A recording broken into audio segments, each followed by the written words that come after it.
You know, one of the big differences between like when we counsel a client versus when they actually like go to a counselor for like psychological counseling, things like that, we actually can give them answers. Yeah.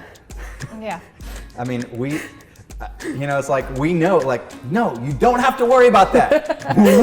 I'm literally protecting you from that. I've got it. As opposed to they go to a counselor and like, well, you have to reconcile how that might, could work out this way or could work out this way. It's like, man, like, let me just stop you right there. Save you a couple $100. Here's exactly what's going to happen. And there's your answer. Yeah. Because a lot of times they're like, yeah, you need to ask your attorney about that.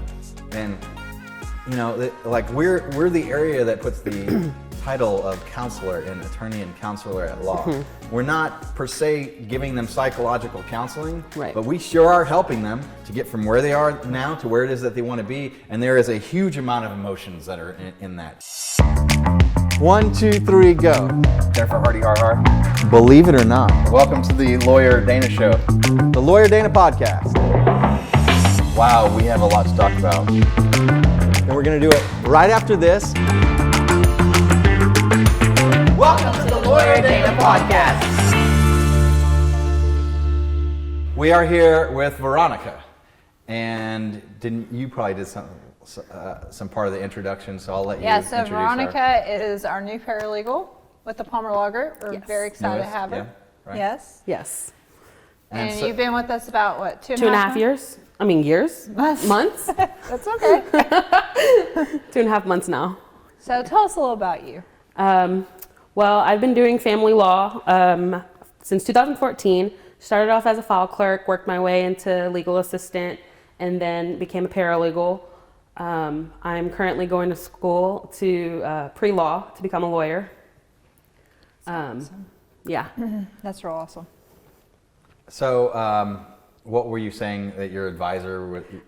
Between, my advisor is advising me between going pre-law criminal justice or pre-law psychology, because a lot of my classes have overlapped for that so far. So here's some, as your not official advisor, but can't help from telling you, because my why is find a better way and then share it with others. I'm compelled to share it with others. So on that, I do know what a better way of that is. If you're going into law school, it does not matter at all what your degree is in, just unless it's in engineering, because then you can go into patent law, but otherwise it doesn't matter at all. So go with whatever you're more interested in or whatever you want to learn more, because you tend to do better in things that you're interested in. Right. Like I did, like big time. I would get A's in things I'm interested in, and I would get C's in things that I was there just so I could get the trophy to put on the wall with the degree. Exactly. Right? So between those two, like whichever one that you're more interested in, go into that one and take those classes. Because your undergrad degree is actually not about what you're learning. Yeah. It's a credential. And then to go into law school, like you need it, and you need a good LSAT score is actually the most important, and then grades adequate enough. If you have really high grades, then that helps you to get in. But once you're in law school, whatever you did before law school doesn't matter. And it doesn't matter whether you're like the valedictorian of this, that, or the other. You're in there with you're in law school with like the alpha of alphas, according to my constitutional law professor, who I raised my hand, I'm like, Professor Hutchinson, what do you mean by alpha? And he goes, you. Like, what? Yeah, and at the time, like, it was kind of a new term. Right. And to me, and I kind of sort of knew what he meant, but I was like, let me try and get clarification about this. But everybody in there, like some people, they're going to get their first B ever, and it's going to crush them. But you're in a room full of people that have only ever like gotten A's and B's, and for there's that kind of like, there's kind of these like stratas or groups that are in there, and you have these groups of like the ultra nerds, and you have the groups of like, oh, we have personality and we have some life experience. Yeah. So the good thing about you is you're towards the like having some kind of life knowledge, and especially in family law, you're growing your emotional quotient. What's that term? Brenda's not here, but not emotional quotient, but what is it? Maybe. What was that? I feel like someone was talking thought about somebody I thought I heard someone talk. I thought she was like there. So, but your emotional quotient type of thing, where you have a high understanding of people and their understanding. And law school, there's a lot of not teaching you that, and it's a big problem. And so, if you go into psychology, that actually will be something that would help you in dealing, especially if you want to remain in family law, which, by the way, if you remain in family law and go to law school, we will help and facilitate and help you get all the way through law school and welcome you in with open arms on your first day as a lawyer, because you'll have this background that will make you an amazing, if you have 3 to 5, or since 2014 in this industry, so you're at 7-8 years of experience already.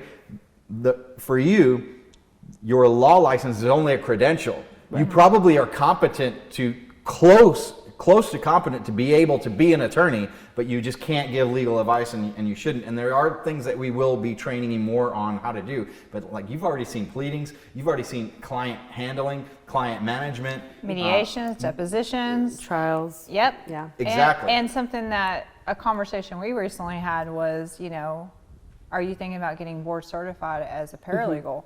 And I highly recommend that she goes that route, because if she's applying to law schools and they've got this board certified paralegal, they're going to be like, you know what, I really want her.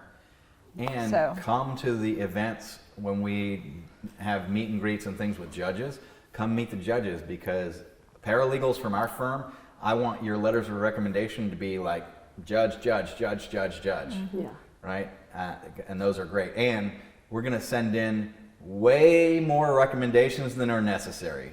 Right. Like, if you need 3, we're going to send in 20. Right? Awesome. And I mean, in the work that you've done and what I have already observed with your knowledge base and your work, it's excellent. Thank you. You are already cream of the crop, which is who we hire at our firm, and you're really doing well. But follow and bring that passion with you to law school, because law school, your law degree is what allows you to take the exam, and then the exam is what allows you to get your law license. And in general, your grades in law school determine what your first job is. But unless you want to go, like, you can make, like, I think starting salary is like about $150,000 at the slavery firms. And here's why I call them the slavery firms. Because they walk you in and they show you your cot, or sometimes a couch, or sometimes they have a bedroom at the firm. Right. And you're going to be working. Here's Professor Moss gave the funniest thing. He was my criminal law professor in our first semester. And he goes, some law firms have a 2,600 hour a year minimum billing requirement, and some of them maybe even 2,800. And he goes, at 2,800, you don't even have time to take a good number 2. But he said the D version of that, which, and there are trucks, certain type of truck, but. Well, and we all were shocked, because isn't it like that? You go to this law firm and it's super fancy, and they're like, "Oh yeah, and we have a gym over here, and we have this over here, and we can offer it because this is your new home." And here's your collar that will explode if you step out of the front door. It shocks you if you sleep too long. It's not good, and your compensation, even working with us, will be, you'll be doing that probably the first year that you're an attorney. So you've got your future plan, because we have designed our law firm to really serve our staff and everybody that works for us. And we have a retirement plan that'll make our receptionists millionaires. If you stay with us 22 years maybe for the receptionist, but for paralegals it's 20. For lawyers it's 15 at most. It's way faster. Oh yeah. And it all depends on what you make. But I think that the great thing about Veronica, and why we wanted her on the show today, is because Veronica came from a different type of law firm than what we are. Right. And she's been a huge advocate of Palmer Law Group. She's just just extremely happy with our processes and who we are and what we're doing, and I've even heard you say like we're doing it right. So I thought it'd be great. You know, we're not going to name the law firm's right, name, don't name the other law. but if you could just share with us, you know, the differences that you've seen, because we've been talking about those hunter attorneys and the farmer attorneys and how we're the farmer attorney approach. And I really feel like her past firm that she did work for was more of that hunter approach. So I think it's really great for our audience to understand the differences in those type of firms. Right. So I know immediately one of my biggest things I caught on was Palmer Law chooses their clients, and other firms I've worked for will take whatever walks in the door, which was I never saw to be a problem because I never worked with anything different. Didn't know any difference. Yeah. Ever. That's a huge theme in the legal industry. So many people come out of law school and they think they have to do this hard way and all. I'll step off my soapbox. Please continue. Yeah, no. And so when I saw the approach getting taken that y'all were picking the clients and y'all were making sure that y'all were a right fit because of y'all's soft divorce approach, and not really wanting to be representing the clients that are aggressive and wanting payback, that was just like mind-boggling to me, because my old firms, that's all we represented, I felt like, and it's really emotionally draining, being the paralegal, having to listen to them complain and just be so angry all the time. It wears on us. Right. And so It wears on them. It's Yeah. destroying their souls. And for the love of God, like, I pray for those people. definitely. And That's why we're doing this podcast, is to prevent that. It's wrong, and you don't have to do that. And it's for me. I know I'm interrupting. no, you're fine. Okay, yeah. so for me, when I was choosing my niche and like eliminated everything, and I was like, our happiest and best clients are the divorce clients, and like, it can't be. How is that? And like, no, I can't pick divorce. No, God, for the love of God, no, I hate divorce. Right. It was my worst nightmare when I was a kid, or like that my parents might get divorced. Like, it's horrible. I would never. And then, and I don't remember how. This is something I don't remember how, whether I thought of it or somebody mentioned it to me or whatever. But when I realized, like, well, if people like me don't go into this area of law, then when good people are faced with this, then who are they left to go to? And at that moment, I had like this kind of like sinking feeling where that's where I feel like divorce and God chose me to do this as opposed to me choosing it, because I did not at all want to do that. And I think I kind of had that message for the week beforehand, and the week that I had to pick and was picking the niche, I didn't do a minute of billable work. I was in a massive personal crisis. Like I was to the core, like, like you ever like get a message and you're like, you know, and you're like, no, just, it can't be, it's not, no, right? Right. It's like, this story was it Moses or Abraham? Like one of them in the Bible where they're like, no, who's the one? I'm on the spot. Well, they both got messages. Yeah. Which message are we Who's going the one with? that had a kid at 100 years old? Abraham, right? yes. Yeah. So, and I was like, or the one that was bringing, was it Isaac or something? One of them up the hill to like kill him, and like going, it can't be. That's a similar type of feeling. Like I'm reminded of that when I think of how I felt. Is like that's the story in the Bible that kind of comes up, and you're like, oh, there's the analogy. But it's and I guess the one in the Bible, like he didn't have to kill the son, right. But then I did wind up having to go into a divorce. And that's one of the reasons, though. It's like I know what that mission is, and I know there's a purpose of me going through all that, and there's a purpose of why. I knew this years ago, and there were things that were preventing me from really putting and broadcasting out the message. A lot of it was entrepreneurship, or not having Jennifer to be able to run and manage. I'm a great visionary, and I know all the different things, and I can do, what I can do with my own two hands type of limitations. But I couldn't, and to scale and release and go to the world, there was just a variety of different things that I won't go into now that I had to kind of go through to develop before we were really ready to do something that's been in the works for a decade. Right. And now we're here doing it but to me, it is missionary work that I realize I'm here to change the way that people approach the divorce process. And through this podcast and through all of the educational programs and in teaching the systems and things that we do, I'm trying to change the industry with it. Right. Yeah. And part of why we brought you in, like, okay, tell the folks, tell everybody, how much prep did we do for this podcast with you? Oh, zero. I was stressed walking in. Well, you know, and something you said to us the other day, because we did have an hour conversation with her, and then all of a sudden we were like, oh, you need to come to our podcast. It was kind of like that, but We kind of realized, oh, she'd be good. yeah, she'd be great. Basically, it was just like, it's the best way to describe the hunter versus the farmer approach. Right. And, you know, something you said was like, the owner, all he cared about was his next Rolex he could buy. And that's like that was his approach with hiring client or bringing on clients. It's like, okay, well, you can pay a bill, so I'll take you. I don't need another Rolex. I have a Rolex.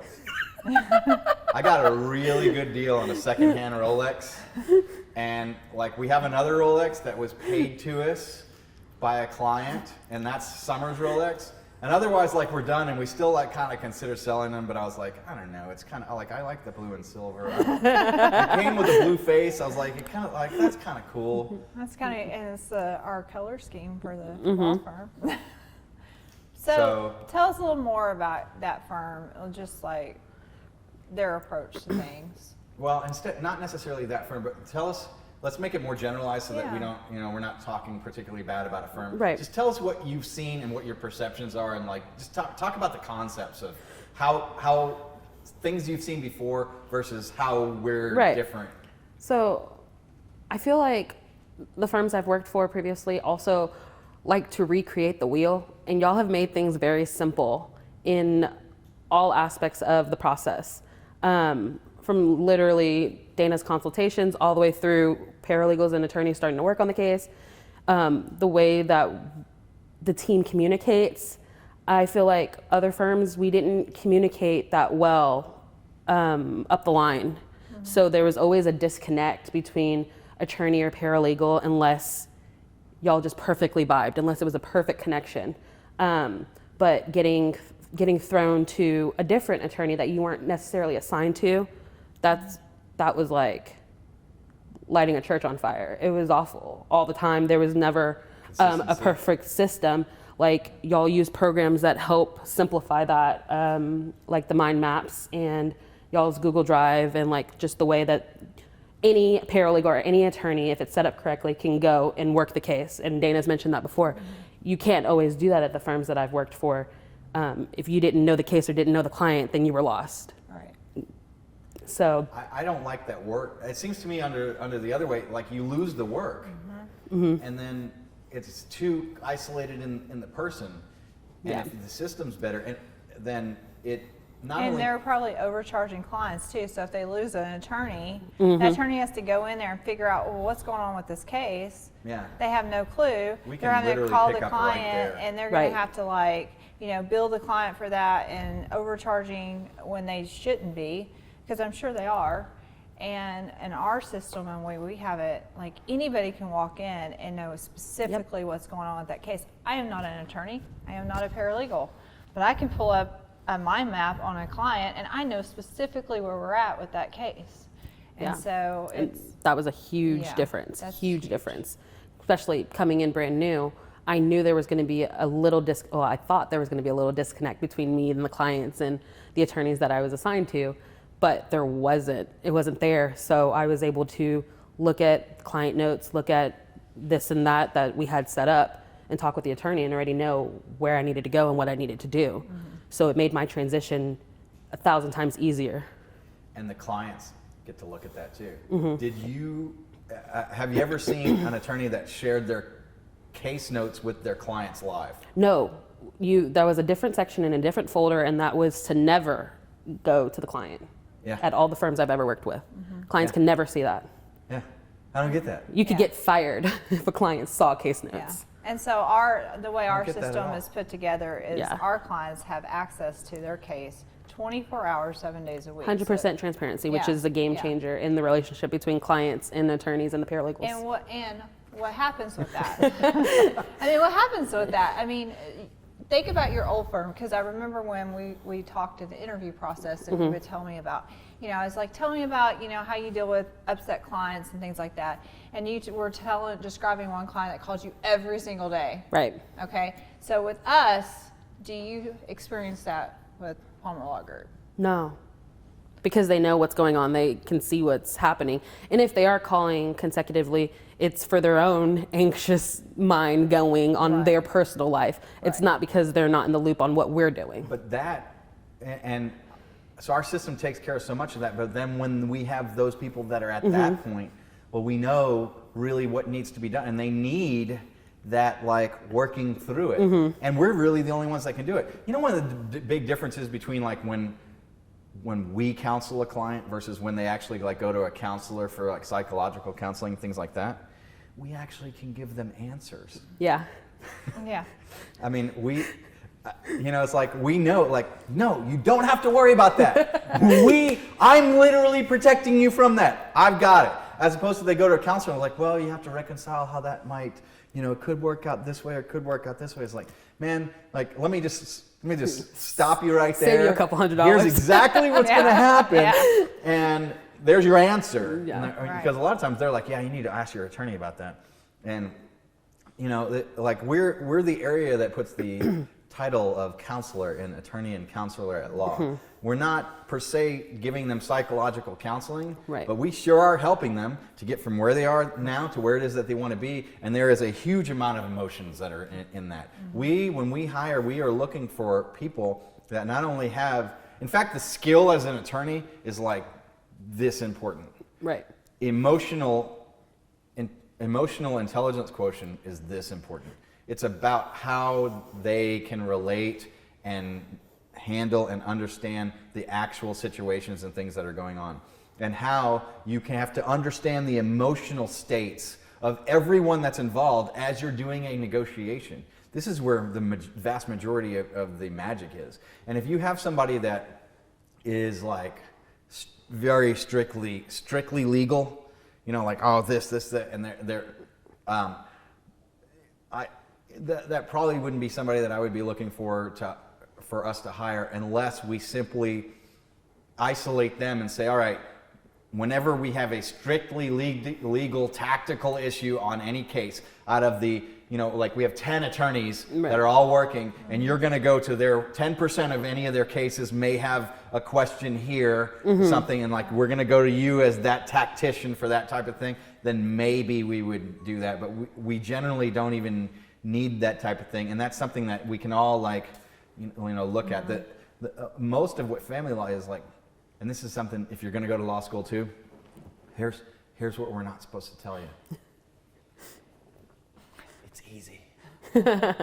It's really, shh, don't tell them how easy it is. But they try and trick you, and I'll Right. help you through law school. Like, I'll tell you all the tricks that they're doing to try and make this seem more difficult and more important than it really is. It's like, don't overthink it. It actually is easy. If you're like, no, it can't be that easy, there's some sort of trick. No, it's that easy. The trick is that it's not easy.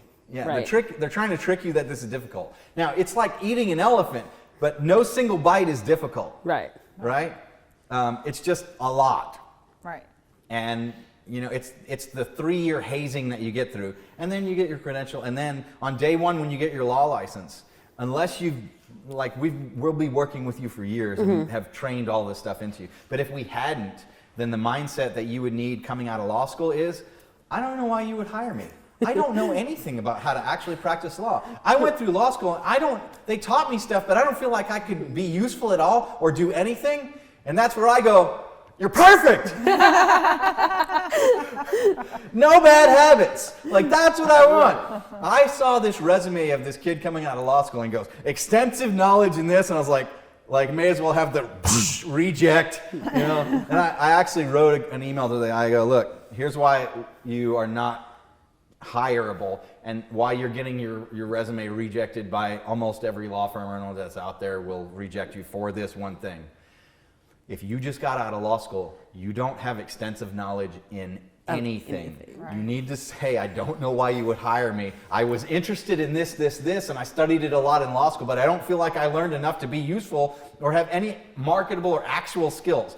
I'm like, great, come interview. Because that means you don't have bad habits and you don't have an ego problem that will make you resistant to all the things I'm teaching you that are counterintuitive to how you thought it was supposed to be, and you're going to emotionally resist it because I'm hitting you with, what do you mean? It's not how I thought. My whole life has been this. It's all my whole life's been a sham and a lie. Yes. So, yeah, we'll get you through all that. We'll teach you, and we'll do a podcast on it of like, okay, here's what you really need to know about law school. And here is the lying to you that they're either intentionally lying and know it's not true, or they're also lying to themselves and they super mega believe it. Yeah. And it's nonsense. Don't buy into it, because your life is going to be miserable until about halfway through law school when you go, oh, that all was nonsense. That was all a lie. It was just a trick. And they're like, it's like, I would love to see the teacher's lounge. I don't know that there is one in law school, because I think the teacher's lounge is the bar, like not the legal bar, like the bar association. No, I mean like where you drink booze. And that's one of the biggest things in law school is like alcohol is a part of every function. And careful, because you're on the, oh look, we came to Wet n Wild. And we're going to go down this spiraling slide of water, and it's not water, it's vodka. It's vodka and beer and margaritas and scotch, and that's, have a seat. Oh, what's all this splashing all over me? Oh, you thought this was a water slide? No, it's a booze chute. We're going to go straight down, and by the end of it, you're going to have so much alcohol thrust into your body that you're going to be one of the 40% that has a severe alcohol problem. Oh, by about 3 weeks from now. Not even to graduation. The only escape from this nightmare of hazing is going to be booze. Crawl into the bottle, because that's the only place you're going to be able to sleep. So we'll prevent you from that, and we will do an episode of that podcast sometime by the time that you're getting in, but we have a little bit of time for that. Yeah. So, so we've been through all of that, and we've tried to eliminate and change that. So other things, because I think I interrupted you in something. Oh, no, that's fine. That was my second biggest thing that I noticed. And my third biggest thing I noticed was y'all, how do I word that? Your faith. Y'all are really transparent in your faith within the company, which is awesome. Oh, okay. This is actually news to I'm semi-worried about that, because whenever we go out we always like pray before meals and stuff, and we'll pray with clients and pray before court hearings for sure, praying that the judge really sees the true story and things, and that we give a good presentation. But I think that if you look at the why on your niche and why you became a family law attorney, you contribute to God. So you continue to give God the praise for that, and it's a lot. I will tell you heavy. On individuals that I have interviewed, I always stress Dana has very strong faith, and this is who we are, and no one has been like, oh, that's a problem for me. No one has. Oh, that's good. More that I hear is that people are happy with that because they know that you're a good person. We just talked about lawyers that are scumbags, right? Yeah, okay. pretty much. That's not who you are. Wait, you're talking about how I'm a good person, talking about how lawyers are scumbags? No. No, what I'm saying is that's not who you are. So who you are, you are doing it in the right way, not the wrong way. You're doing it for the right reasons. I actually want to clarify something. I don't think the lawyer themselves is a scumbag. I think that their approach is a bad approach. Right. And I think that a lot of them do it out of fear or also not knowing. And I'm hoping that this podcast teaches and propagates that out to where they don't do that anymore. And that insecurity from it is like, you don't have to do that to make money. Right. You will make a lot more money not doing that. Right. Don't be the hunter attorney. Be a farmer attorney. Farmers grow, nurture, and multiply. And if I teach them how to run the business of their law firm to where they're going to be able to help that many more people and be able to show who they are, and here's how you price your business, and here's how you run your business backwards and forwards, and or if not, like, go to work for somebody else and don't bring those techniques with you, and like, come to work for us. Right. Like, if you, I mean, how many attorneys are making less than $100,000 in family law? There's a There's a lot. a lot.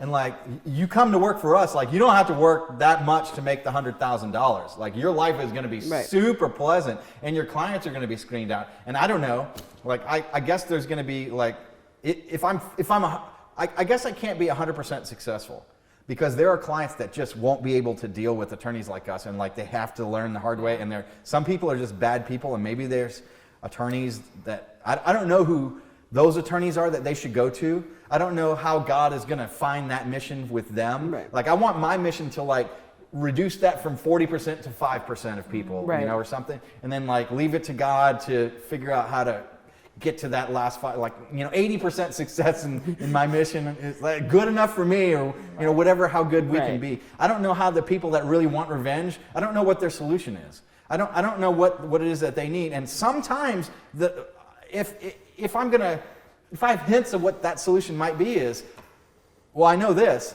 Sometimes people have to go down that hard road enough before there's no fruit on this tree. Right. Right. There's no reward. I can't destroy them without destroying myself, probably worse. And it's gonna like, you know, let me come back and figure out what healthy is. Or there is, sorry, you do have to learn the hard way. I'm really sorry about that. Right. And it feels horrible. And a lot of times, like, there are times when we have people that are so bad on the other side, like, it would be, I could be really cruel to them and just say mean things to them and be right and like dominate and like, you know, belittle and crush them and things. And it takes a lot of grace to not be that jerk, Right. to do that stuff, and to figure out what do I say. And a lot of times, a lot of it's more important of what do I not say. It's an art and a science to those things. So with us having strong faith, how did that affect you? Like, Well, I never was aware of it or saw even like people that I knew their background was, they had a faith or like a Christian living or whatever. They didn't live that way in the office. And so I have that background. And so I would try to live that way through with my clients and things. But it was just like with all the negativity, it goes back to just the atmosphere. It was really hard to do, and like seeing them not do things the way that I probably would have handled it as an attorney, like making the better decisions for them and for myself, and just like we were saying, bad people making bad decisions. I've seen that also. I've seen them just be the mean bullies and the cruel people, and working their practice and their jobs that way, and coming here and actually knowing it coming in, like you said in the interview process that was mentioned, and then hearing it and seeing it the way that Dana talks with the consults, and hearing and seeing it the way y'all all talked with each other. And then when I first met y'all, the prayer at lunch, like that has never happened in the 8 years that I've worked in law. I've never seen people and attorneys in this field live that way, which is really, has always been discouraging, because I'd never wanted to, like growing up, my mom would always be like, are you sure you want to be a lawyer? Yes, it's been a dream since I was 7. I don't know why. I just knew this is what I needed to do. But I've always worked with or for awful people. Yeah, wow. And so she's always like, well, that's not really Christian. Like, that's not really what you're trying to do. I know, but I know I'll find it. Right. I found it. Cool. Awesome.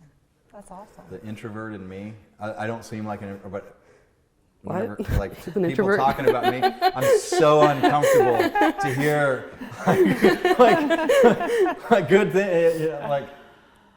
I think it's easier to take like criticism, or if somebody's mad at you or whatever. Like, I guess I'm okay with that. But thank you for saying that. That's like, I'm embarrassed a little bit, but I mean, I know that's true, but it's like I don't. You don't realize the impact you made. Yeah, and I don't have any like ego in needing to hear that. Like I like it. Just it's kind of the same thing. Like if you do deep personality tests of me, like I hate getting gifts. Like if I'm at neutral and somebody gives me a gift, I go negative, and so does Summer. So we come out this very weird, unique, like our love language is not gifts. It makes us uncomfortable to receive gifts. It's like strange, right? And maybe receiving it's okay. No, because I was like even in the mail, because I was like, I think it makes it worse if it's done in person too. Yeah. Like here, it's just look. Yeah, and like I feel open as it. comfortable right now with you saying nice things about me as I would like if you gave me a gift. Like it's just weird to me, and and the fact that I feel weird about it makes me feel You are even turning weirder. like 4 shades of red right Yeah, now. I'm like, I know, I'm going like backwards and so. Other than that, Mrs. Lincoln, how was the play?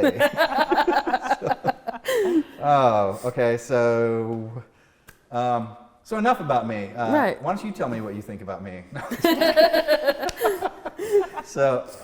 Yeah. Here's what I would like to know. Okay. I'm gonna get you back now. I'm gonna get me back. What do you think about Jennifer? Great. Jennifer's the nicest person I've ever met in my entire life. I think so too. Like super sweet, super like. I've hired some it's- great people, but I think Jennifer is. I mean, Brenda's up there. Brenda's like way up there, but I think Jennifer may be my favorite. And even like, and I've known Daniel for 22 years and love Daniel like a brother. And I'm going. I didn't even. I knew she was nice and great, and I didn't know her that well before she started working for us. But I kind of knew of her, but.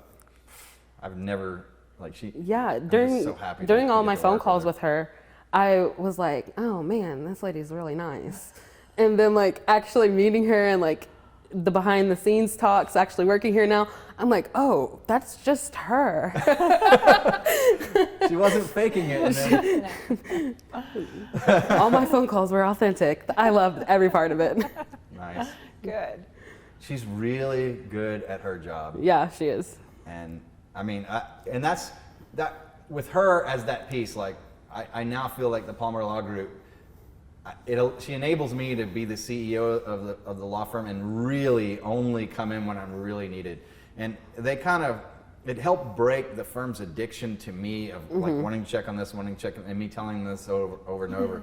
It's really helped, and it's enabled us to get to things like this podcast, and we can spend an entire Friday. And by the way, like we're the firm's running and clients are getting serviced and Right. have everything's going perfectly fine while we're on this on Fridays. It runs like a very well-oiled machine. And Jennifer is, I don't have to check on this and this and this, and she manages it and then has people that come in and like check on that, and she's able to be a very high up level of administrator for everything that we want to get into place. Like everything is able to work. And I think now sometimes we're on meetings where I'm like, I just need to get off this meeting because I'm just messing this up. Like Jennifer's got this, and I just need to sit and be quiet and try and like, it's leveled me up to a different place to where I can like.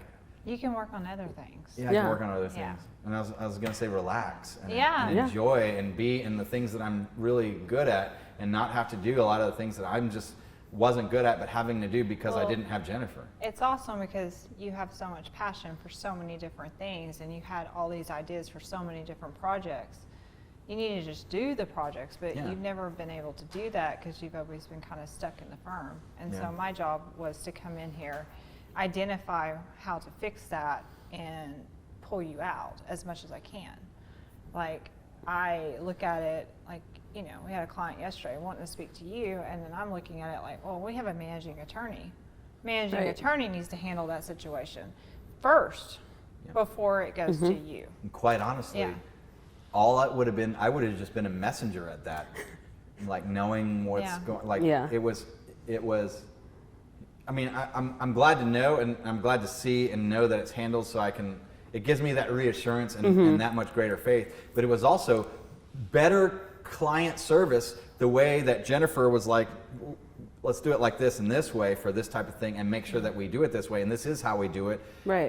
And she also a lot of times I'm like, that's a decision, like I've made it, and here's the parameters of that decision, here's why I made that decision, and I teach it out and they like record me saying it, and then she puts it into written systems and training things, and then the whole firm is improved, because if this one thing has happened, it's like either so weirdly unique, and like, okay, well, here's this book, this log of these crazy unique things that can happen, and this may or may not ever happen again, but when it does, here's how we solved it here, and that's a reference of how to solve this particular flavor or type of problem, right? Or it's something that, hey, I bet a bunch of people, like, if this is happening here, is it something that has failed on a system that we already run, or is it something that we need to improve and change the system? Right. And I think the things that you were talking about of like, wow, look at all this, you see the results of decades worth of systems. Right. I mean, we had great stuff even before Jennifer came in, and now it's like, it's quantum leap level better in addition with. And if you're trying to build your firm, if you're a brand new attorney, you're starting off from scratch, first thing I will highly recommend, hire yourself a receptionist. Yeah. Don't answer your own phones. Do not answer your phones. Spend the money to have someone answering your phones for you. And then your next step is to get a really good qualified paralegal underneath you, because those to me are the two major things. And as you're growing and building, then you're going to implement more people, and eventually when you get to a certain income, you want an administrator for your firm. And Right. And that person needs to be it needs to be somebody that lives hospitality. I mean, really, really so, because that has to filter Exactly. through your culture of your people, and it's not going to do that if you don't have that. So that was another thing that I noticed when I first started here, is all of the trainings that y'all have accessible to the new people. I didn't constantly have to say, well, I don't really know this, I don't remember this, because y'all had the tranuals set up, and y'all had the template of the mind maps set up to my expectations, and y'all's expectations for me was laid out from beginning to end. So even simple things like Google and the way y'all utilize all the spaces, I've used Google my entire life. No idea those spaces ever exist. Yeah. Never knew that you could do some of the things that y'all did, but I learned it. Probably within the past 2 years type of implementation. So, that Trainual project probably cost us $250,000. It's about $250,000 investment from the time we started that. Very effective till now investment. that we got it done. Yes, it is. And so here's benefits. I mentioned our audience that this podcast is for, is those type of things are a part of, if you're in any of our coaching programs, we share that with you. That's part of what is provided there. So visit worthyvision.com to learn more about that.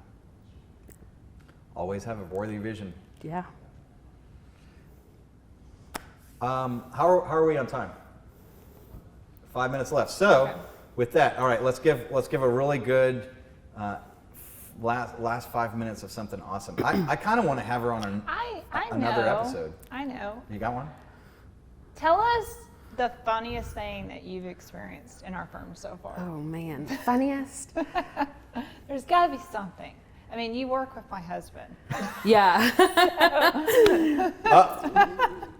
You want to tell them the no? Oh no. Not that story. No.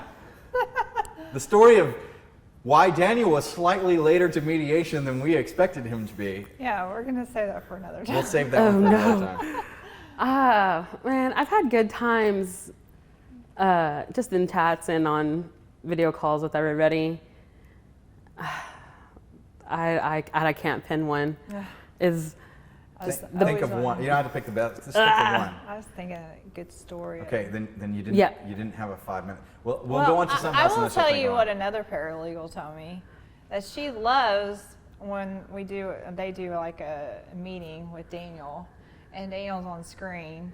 He doesn't care. He like picks his nose. Yes. He, Oh, Daniel picks his nose. he eats his food. She's She's like, he keeps his mouth, he chews like, what did she tell me? She was so funny. She's like, he chews his mouth open, he just doesn't care. He does not care. Is Daniel our Uncle Si? Is Daniel an idiot savant, brilliant genius Uncle Si? Is that who it is? Is that who our Uncle Si is? It's more funny when he doesn't realize the camera is on, because he'll be talking and doing all these things, and then he'll be like, oh, well, let me turn my camera on so I can show y'all stuff. And we're like, you've been on for an hour, bud. What? So Please, if he's in his underwear, turn away and say something. That is the one. If you're going to work remote, you got to make sure, You're wearing pants. please don't let him do that. What's that CNN guy? And CNN hired him back. The guy who watched a little porn during the break, took a porn break. oh my goodness. Yeah. I put a sticky note over my camera. It makes me so nervous, even when I know it's off. I just cannot. Yeah, no, it's pretty funny. You do that when you watch porn? No, when I'm on video calls. You're trying to end on a funny note. That's not a funny. Have I ever told you about the moth Oh that god. walked in the podiatrist office? No. No. Okay, we only had 5 minutes. I don't have time to tell that joke. Can I tell you about the client whose his wife was cheating on him? No. Yeah, she met him at the door, at his front door in a negligee. Problem was she was coming home. His parrot only knew one phrase: "Quick, out the window!" There was a naked guy running down the street the other night when he came home from work. And he pulled over. And he's like, "Dude, what are you doing?" He goes, "You came home early." And then his son went to a father-son picnic with the mailman.